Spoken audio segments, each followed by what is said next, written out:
Alguns dizem que eles comeram uma maçã, outros que o pecado de Adão e Eva foi fazer sexo. Mas o que realmente aconteceu no jardim mais famoso do mundo? Confira agora nesse vídeo a origem do pecado. Este é o canal Bem é Verdade. Antes de mais nada, vamos esclarecer alguns pontos. Propósito versus pecado. Não é possível falar propriamente do pecado sem falar antes do propósito. Como vimos no vídeo Como Dominar a Terra, Deus criou o homem com o propósito de exercer domínio sobre a terra, mas o pecado veio depois, como uma arma para matar o propósito. O que é pecado versus o que é proibido. Existe uma grande confusão entre estes dois conceitos. O que é proibido, mesmo que em algum momento esteja associado a normas, tem um aspecto relativo de valores, isto é, pode ser proibido, mas alguns não acharem totalmente errado, ou pode ser proibido, mas não deixar de ser atraente. Eu posso fazer desde que ninguém saiba.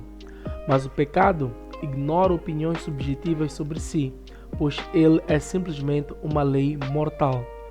Independentemente do que alguém possa dizer contrário, o pecado apenas traz morte. O perigo de confundir pecado e proibição é o que leva à destruição de muitas pessoas em todo o mundo. Foi o que levou Adão e Eva à queda. O que é pecado?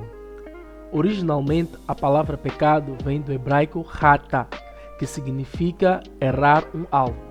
Associado à Bíblia, pecado é desobedecer à vontade de Deus para a vida do homem, que na verdade é para o seu próprio bem. Ou seja, não é um conjunto de regras de restrição para o homem, mas de proteção e promoção do homem.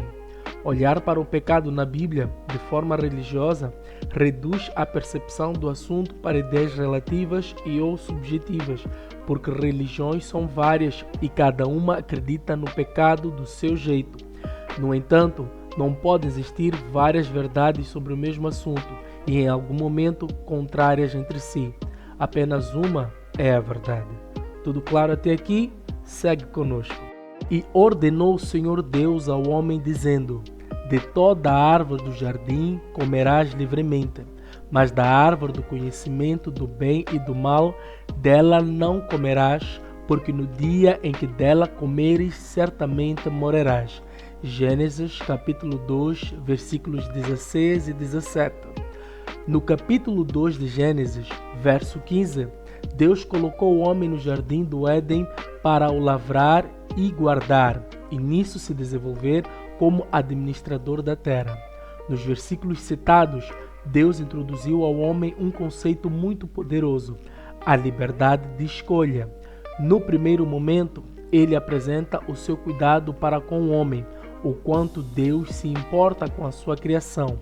Não foi o homem que pediu o que comer, mas foi o próprio Deus que se preocupou em proporcionar o bem-estar do homem. No segundo momento, Deus mostra a linha a qual o homem não deve cruzar para a sua própria segurança. Deus apresentou frutas ao homem. Todas eram atraentes, tinham um gosto delicioso, mas nem todas iriam fazer bem ao homem. Entendam comigo, Deus não disse que iria matar o homem se ele comesse da fruta do conhecimento do bem e do mal, porque se fosse, ele estaria a ensinar a obediência na base do medo. Então Deus iria se contradizer, pois o homem não seria livre para escolher o que quisesse. Deus disse que o homem certamente iria morrer, uma indicação clara de um alerta. Deus estava a ensinar ao homem o que seria para sua promoção e o que seria para sua destruição. Todos conhecemos o cenário em que um pai alerta para o filho não fazer certas coisas que podem destruir a sua vida. O filho é livre de obedecer ou não, mas sempre deve arcar com as consequências de suas escolhas. Foi assim que Deus falou com o homem. A ajudadora. E disse o Senhor Deus: não é bom que o homem esteja só. Far-lhe-ei uma adjutora que esteja como diante dele. Gênesis capítulo 2, versículo 18. Esse versículo nos mostra um mecanismo que Deus criou que seria funcional para o propósito para o qual Deus idealizou e fez o homem. Mesmo o homem tendo grande capacidade de execução do seu papel, ele não conseguiria sozinho, então precisava de ajuda. E é aí que entra a mulher como uma boa ideia de Deus para o homem. É nesse momento que devemos falar sobre a mulher ser submissa ao homem à luz do contexto bíblico. A mulher deve ser submissa ao homem que está submisso à palavra e à vontade de Deus. A criação da mulher foi ideia de Deus para a missão que ele deu ao homem. Então, é dever do homem liderar a mulher dentro da palavra de Deus e não fora. Deus apenas deu instruções para o homem.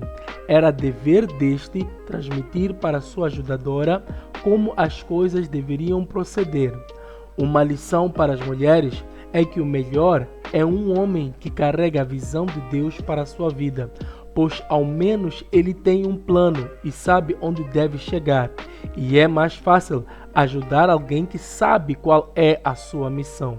Não caia no erro de pensar que ele vai mudar, pois se um homem não mudar para te ter, ele não vai mudar para te manter. A tal da serpente. Ora, a serpente era mais astuta que todas as alimárias do campo que o Senhor Deus tinha feito. Gênesis capítulo 3, versículo 1, parte A. A Bíblia ensina que Lúcifer, mais conhecido por Satanás ou Diabo, era um querubim ungido por Deus, responsável pela adoração a Deus. Mas o orgulho subiu à sua cabeça e ele quis ser igual a Deus, receber a mesma adoração que Deus como rei merecia receber. Para tal, ele começou a criar uma rebelião entre os anjos de Deus, que conseguiu persuadir 1/3 dos anjos, que viviam no mesmo território que Deus. Isso não é algo incomum. Em empresas, igrejas e em outras organizações, inclusive em nações, existe na sua história um marco de pessoas que buscaram dar um golpe de Estado em quem estava no poder e, para isso, criaram uma certa aliança pelas escondidas para atacar de surpresa. No caso de Lúcifer, as coisas não correram como planejado. Houve uma guerra no céu e Satanás e seus seguidores foram expulsos do reino de Deus.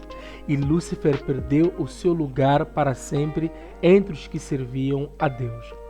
Mas aí Satanás viu que Deus dera ao homem, feito à sua imagem e semelhança, o que ele muito queria, um domínio, um reino na terra. Ele viu que o homem fora feito para reinar na terra, enquanto ele não tinha domínio nenhum. Foi aí que ele decidiu induzir o homem a fazer o que ele mesmo fizera, desobedecer a Deus. Mas ele sabia que tinha que ser inteligente na sua abordagem, por isso veio na forma de serpente. Uma característica deste animal é a forma sorrateira, de como quem não quer nada de ser.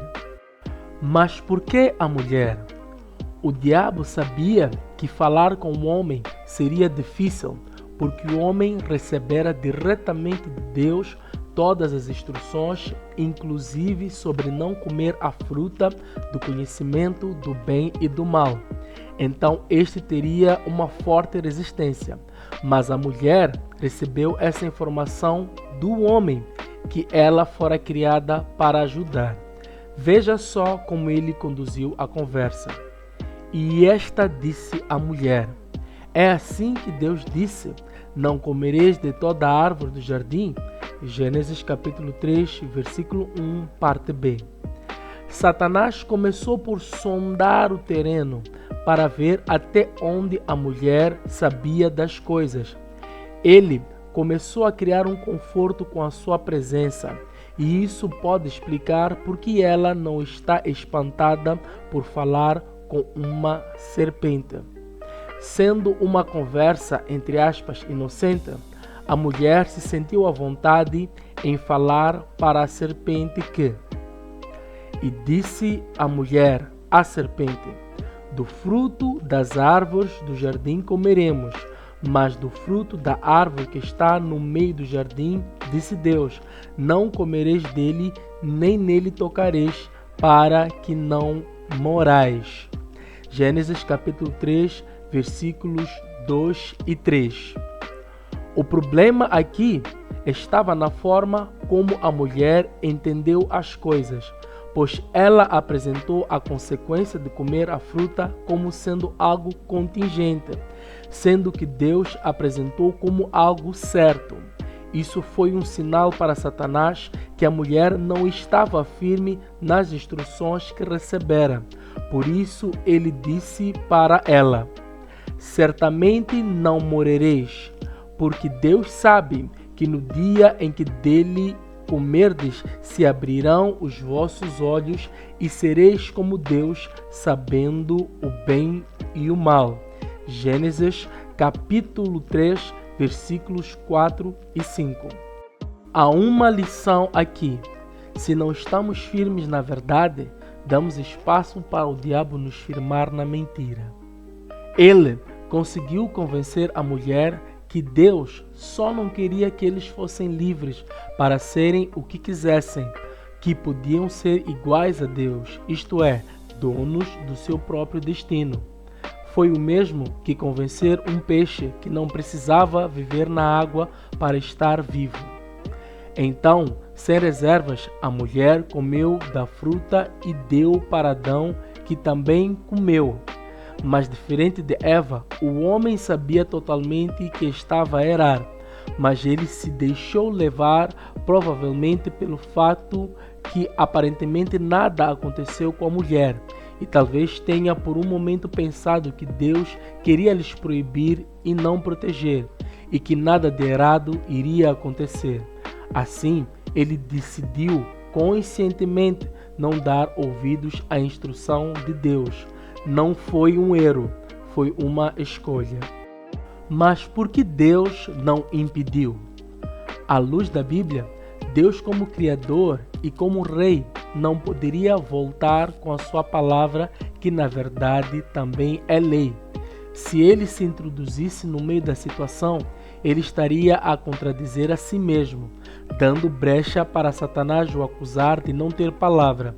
Aí, as pessoas não poderiam confiar em Deus totalmente. Outro aspecto é que Deus não poderia dar a liberdade de escolha para o homem sem lhe expor a escolhas. É aqui que podemos entender em parte porque às vezes a igreja não atrai interesse nas pessoas, pois esta tem uma tendência de colocar o homem numa caixa. Há assuntos abertamente bíblicos, mas que a igreja faz delas tabu e dá espaço para Satanás se apropriar desses assuntos que até membros da igreja sentem mais interesse de como é tratado fora, pois é pouco tratado dentro da igreja. O sexo, por exemplo, ainda é um tabu, sendo que Deus fala abertamente e encoraja a vida sexual, claro que apenas dentro do casamento.